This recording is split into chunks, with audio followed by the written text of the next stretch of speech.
চাচা আব্বা ও শমশের চাচা আব্বা চাচা আমি খোকা একটু বাইরে আসেন আব্বা খোকা আমারে বোকা বানা দিছে আব্বা আইতাছি তাড়াতাড়ি এখন আব্বা মারা ফেলাছে আব্বা কি রে খোকা আব্বা কেডা জামাই না এই অবস্থা কেন কেডা করছে এই অবস্থা কেন কি হয়েছে আমার মারা আব্বা কেডা মারা ফেলাইছে আব্বা কি হয়েছে এই এই এই দেখো কি অবস্থা জামাই কি অবস্থা খোকা আমারে বোকা বানা চাচা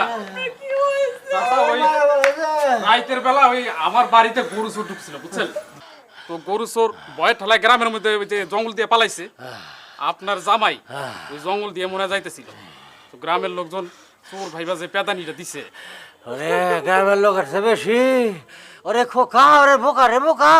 তুই বেশি মারছিস শহরে খোকা ওরে বোকা শহর চেহারাটা দেখে মারবি না রে খোকা বোকা ওরে আল্লাহ রে এই বাপু তোমায় না তোমার শ্বশুর কতবার নিষেধ করলো তুমি শুনলা না পাইছে এইবার শিক্ষা পাইছে সারা জীবন বেকামি করছে সেই বেকামির শিক্ষা আজকে পাইছে ঠিক মতো এই বাসালা বেকার উচিত শিক্ষা হয়েছে মার যদি একটু বেশি খাইতো শিক্ষাটা একটু ভালো করে হইতো তাই বলে আব্বা আপনাকে গ্রামের মানুষ আপনার জামাই রে গরু চুর ভাই বেরম পেতানি দেব আব্বা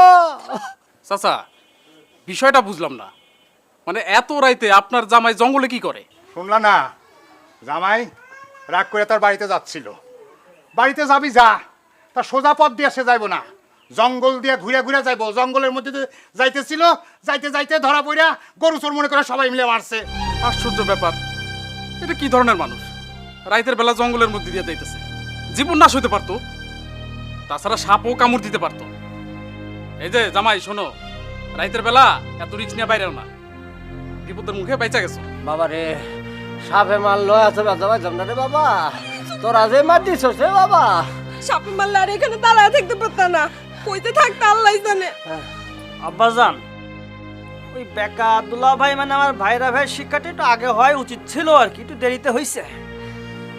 তুমি ঠিকই কইছো এ উচিত শিক্ষা হয়েছে আর এটা দরকারও ছিল আব্বা আমি আমার ভুল বুঝতে পারছি সারাটা জীবন এরকম বেকামি কইরা আমি অন্যায় করছি কিন্তু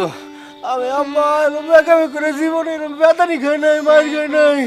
আজকে আমার খাইয়া বেতানি খাই আমি বুঝতে পারছি আমার ভুল বুঝতে পারছি আমি আর জীবনে কোনো বেকামি করবো না আব্বা